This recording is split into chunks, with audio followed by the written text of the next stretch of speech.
Yan, na tayo po yung nagbabalik. And this time, para sa ating pangatlong card or pangatlong sign. So, this is ano, no? Ang mga earth sign, ano ba mga earth sign? Taurus, Virgo, and Capricorn. Kayo po ang mga earth sign, ha? And this is the Queen of Pentacles. O, ayan po. Ibig sabihin ng Queen of Pentacles, kayo po ay marunong humawak ng pananalapi. So, ibig sabihin lalo at higit sa ngayong buwan na ito, kailangan ninyo hawakan itong mabuti, ano. Kumbaga, pag-isipang mabuti kung saan ito gagastosin. Ayan, ano. At maaring meron din kayong susuportahan, sabi niya rito, no, financially. Baka mangangailangan ng tulong at hihingi po ng tulong sa inyo, no, tungkol sa financial. Siyempre, kailangan kilalanan din natin mabuti ang lahat ng ating mga taong tutulungan, ha. Wag lang din bigay ng bigay. Baka mamaya naman kayo naloloko na, hindi niyo pa alam. Oh, 'di ba? Sabi rito, no, good provider din kayo, mga earth sign. Ayan. So, ayun alam mo yun, kaya kayo hindi matanggi. Alam mo yun, sobrang bait ninyo. Mapagbigay, ka ano. Ngayon, tumalon-talon na. Explore. Ito naman, paglalayag sa dagat. Ayan, pwedeng ibang bansa rin ito, kasi nakakarating din naman. Ano. Pero kadalasan, ito yung malalayong parte na ng Pilipinas, saka kailangan nating magbarko, ha. Mag-ingat pa rin po, although sabi nga wala pa naman bagyo, no? Pero alam niyo yan, may paulan-ulan pa din. So mag-ingat na maglalakbay ng ha, padagat man yan, 'di ba? And meron tayo rito, sabi niya rito, no? Indigenous or parang Wild West. Saan ba yung mga Wild West natin dyan? Yung mga bandang yan, sa norte, di ba? Yung may mga kabakabayo o di papuntang Baguio naman. O yung iba naman sa inyo, ha, doon ang tungo o baka yung mga, alam niyo yun, may mga nararamdaman na hindi emotionally, ganyan, mga nagiging emotional, yan. Mas lalo kayo magiging emotional dun. Alam niyo kung bakit? Malamig ang panahon, tapos marami kang naiisip, diba? Yung mga nangyari sa inyo. Siguro kailangan dun tayo sa masasayang lugar. Although masayang lugar yan, ha? Yun nga lang, diba? Parang ang sabi nga nila, dun sa ganong lugar, para sa mga lovers, baka lalo ka namang hindi maka-move forward. Kung yun ang iisipin mo, ha, na ay yung pupuntahan. Ayan binigyan ka na ng babala ng baraha. Parang hindi ka makaka-move forward doon, napakadaing naman nito. Ulitin natin, ayan ha, pwedeng maglalayag pabarko, pwede rin magpupunta dun sa malamig na lugar, sa Baguio nga na sinasabi natin. Kahit saan man yan, basta unang-una, mahalin ang sarili at ingatan ang sarili po, kung saan man kayo. Diba naman? Kung saan man kayo, ha? Kung saan nyo man gustong mag-move on, diba? Kasi parang mag-move on tong mga to, malalayong lugar, diba? Ito pa. Dalawa na sila. Tingnan natin, And yung iba naman sa inyo, merong parang nature tripping, malayo o malapit. Parang gusto lang muna nature trip ngayon, ha. Pwedeng ito po ay gagawin ninyo simula August 1st hanggang August 15. Or baka naman meron kayong mga sasamahan na outing, ayan tapos tungkol sa nature, diba? Well, kung maulan naman at kayo magbubundok, mahirap din yun, ha? Maganda pa yung mag-nature tripping na lang kayo. Diba? Punta kayo sa mga farm, punta kayo sa mga, basta may mga nature kayong makikita, mga bulaklak, ganyan, Pero yung magbubundok kayo, ingat pa rin, ayan na. Alam niyo, ang mga earth sign, talagang puro kayo, ha? Panahon ng bakasyon, pagmamahal sa sarili, kasi ayan, diba? Yung sarili niyo muna ang iniintindi. Paghilom, para sa mga earth sign, Taurus, Virgo, and Capricorn, which is good din naman po. Yan. Eto pa, ang iba naman sa inyo mag-ingat sa mga taong swindler. Ayan ha.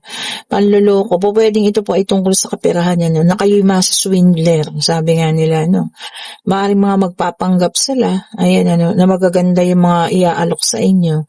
Tapos hindi naman. Ingat-ingat kayo sa mga ganyan po. Nagkalat na yan, ha.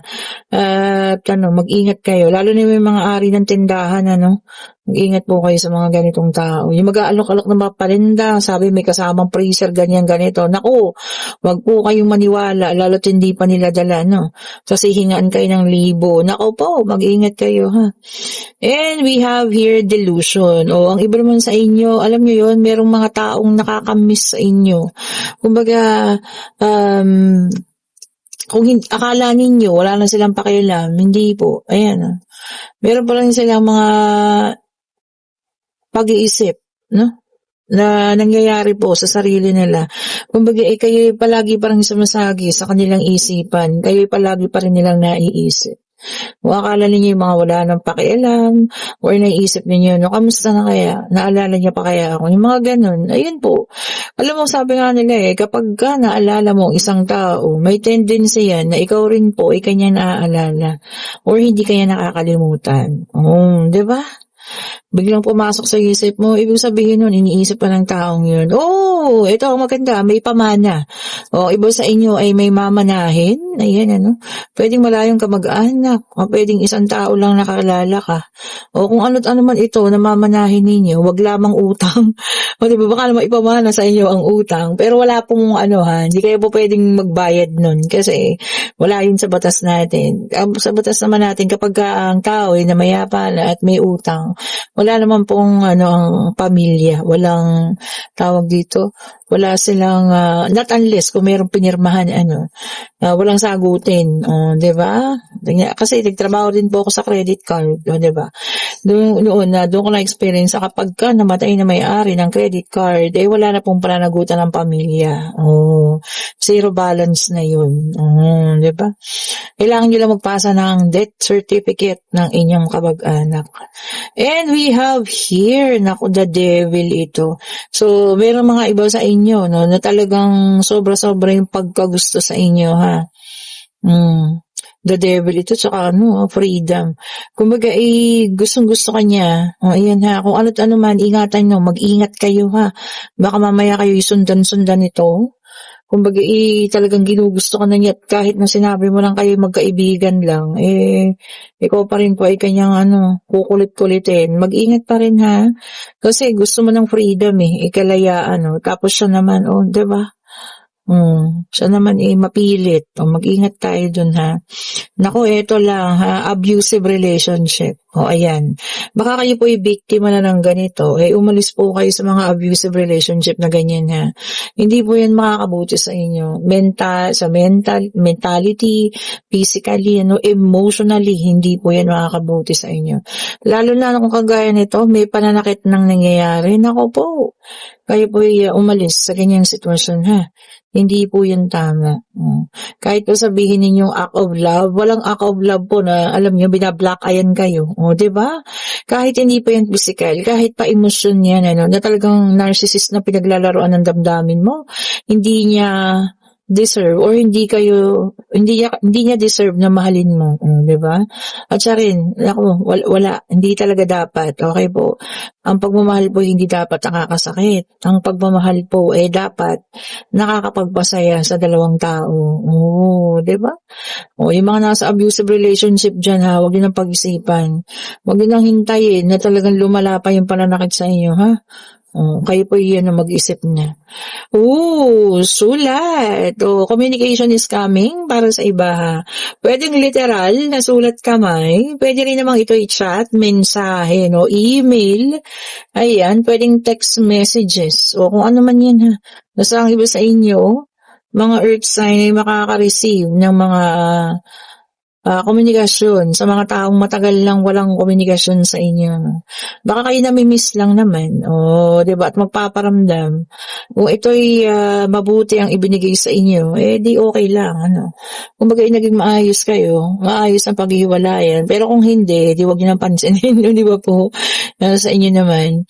And beauty. Ang iba sa inyo, asikasuhin ngayong August ang pag-ayos ng sarili, pagpapaganda, which is good, sabi ko nga. Diba? Unahin lagi ang sarili. Oh, 'di ba? Ano man ang pinagdadaanan mo, unahin mo palagi, pagandahin ang sarili mo, ayusin mo ang sarili mo. Oh, ito na tayo sa White Tarot card para sa mga earth sign ito ha. Ito po ang reading ninyo from August 1st up to August 15. Ayan. Ulitin lang natin ano. Siyempre binukod-bukod ko na. Ayan, yung iba naman sa inyo makakaranas ng temporary financial loss. O, ayan. Baka meron pagkakagastusan na malaki at talagang, alam niyo yan, medyo masasaid at magigipit. Ayun po, no. So, sa ngayon pa lang, nilabas na ng baraha, maaaring paghandaan yan. Kumbaga, wag mag-ubos, di ba? Magsubi-subi. O, ayan po, ha. Kasi sabi niya, temporary lang naman. So, parang emergency yan. O, di ba? And we have here the Six of Wands. For some of you naman, uy, talagang ang Six of Wands po ano to ha, victory. O ayan ha, ibig sabihin, may paparating na pagganda, pag-alisa, ayan. Pwede rin pagkilala sa maganda mong ginawa, ayan. Matutuwa silang lahat sa'yo ngayon dito, no. Ipagbubunyi nila kung ano man tong victory na makukuha mo. Oh, di ba? Gano'n naman ang tao pag may maganda kang nagawa, oh, 'di ba? Yung iba diyan naka-ismed pa. Oh. Hindi lahat makikisaya. Pero makagawa ka lang ng isang pangit, lahat 'yan, oh, 'di ba? May masasabi tungkol sa iyo. Oh, 'di ba po? Pero keep winning, sabi ko nga no. Panatilihin natin yung pagkapanalo. 'Di ba? Manatili ang pagiging pagkapanalo. Kaya palagi mong bantayan lahat ng ginagawa mo, ha? And we have here the Ten of Swords. Mag-ingat din ang ating mga earth sign. Baka merong mag-backstab sa inyo. O ayan ha, may mga nakakalat ng mga backstabber ngayon dyan, ano, na malapit-lapit sa inyo. So mag-ingat po ha. Kilalanin ng mga taong pagkakatiwalaan, mga traidor, itong mga ito, na mga backstabber. Ingat po kayo ha. And meron din tayo rito Seven of Wands. Maaari ipaglaban mong isang katotohanan alam mong tama. Di ba po? Pero minsan may mga kakaibat na circumstances. Kung ano man yan, nakaipaglalaban mo. Kung alam mong tama, sige, go lang. Pero kung nakasalalay na ang buhay mo, ang financial mo, siguro, pag-isipan mo rin mabuti. 'Di ba? Alam mo naman, ang kalakaran, alam na natin yan Kahit nasa tama ka, kapag hindi nila gusto, wala tayong magagawa. 'Di ba po? So, pag-isipan pa rin mabuti kung ano man iyong ipaglalaban mo na yan. Ayan, meron tayo rito ang The King of Pentacles. Ayan, talaga naman. Paghahanap buhay, ang talagang yung iba sa inyo, no? Dahil gusto ang pagkita. 'Di ba? Kung yung iba, merong pagbabakasyon. Yung iba naman, hanap buhay lang talaga. Yun talaga, yung kanilang focus naman ngayon. Kasi talaga mga earth sign, mga hardworking yan. Sa totoo lang po. Siguro kung magbakasyon man yan, talagang, alam mo yan, matagal nilang pinag-isipan, matagal nilang pinag-ipunan. Kasi every centavo sa kanila counts. Kumbaga, hindi sila nagsasayang.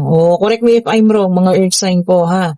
Taurus, Virgo, and Capricorn. Meron silang panahon ng pagbabakasyon pero pinag-iisipan yan. Diba po? Sige, tignan pa natin ha. Tsaka matatalino talaga sila pagdating sa pera. And we have here the Magician. So para sa inyong final card, ayan po. Meron kayong kailangang aksyonan na. Siguro matagal na to na talagang nakabinbin at ngayon talagang kailangan nyo ng gawa ng paraan. Aksyonan nyo na po ha bago mahuli pa yung lahat. Ayan ha. Okay, so ito pong reading na ito ay para sa mga earth sign from August 1st up to August 15. Okay po, sana nagustuhan ninyo ang inyong reading. Sabi ko nga, take only what resonates pa rin. Ayan po, no. At kung nakaka-resonate kayo sa ating reading, pa-like, pa-share, subscribe and hit the notification bell para lagi kayong updated sa mga bagong videos na nire-release natin po ha. Thank you so much for watching. Salamat pong muli. Ito po ang mga earth sign. Bye-bye po sa inyo.